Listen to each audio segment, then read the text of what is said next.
And this one is a team-based game where players are trying to build up their friendships with the appropriate factions in order to win favor with the king and queen, and therefore victory points at the end of the game. Each team's dealt a hand of faction cards at the beginning of the game, and then you're going to be playing those cards onto the main board to the appropriate factions table with each of these different columns representing each of those tables. But one team's going to be playing their cards to the bottom half of the board while the other team plays their cards to the top. What you're trying to do is have the most influence on your side of that table in order for that faction to favor you. But as players are taking turns playing these cards to their side of the board, what they're trying to do is trigger different events to happen, because if you're able to get a card into play on your side of the board that is also in sequential order with another card on your side of the board, then the lower valued card is going to be protecting the higher valued one. This is nice because it's now protected, which I'll explain in a second here, but it also gains you a friendship token which can earn you victory points at the end of the game.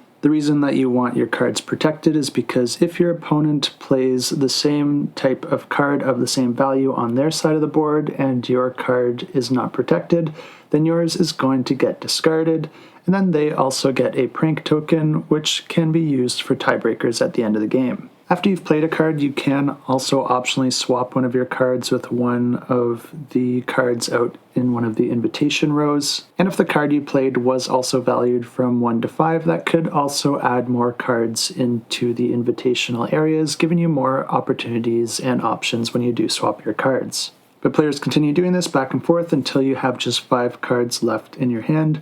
Then at that point, you're going to be discarding one of your cards, and then the remaining 4 cards that you have left are going to be scoring you based on how they align with the cards that are already in play out on the board. This means that throughout the game, you're going to be playing your cards trying to make certain factions the most influential, but then you're also going to want to maintain some of those cards in your hand to hold back so that you can score against those factions at the end of the game. You'll be combining those points with any of the tokens that you were able to gain throughout the game, and the player with the most victory points at the end wins the game.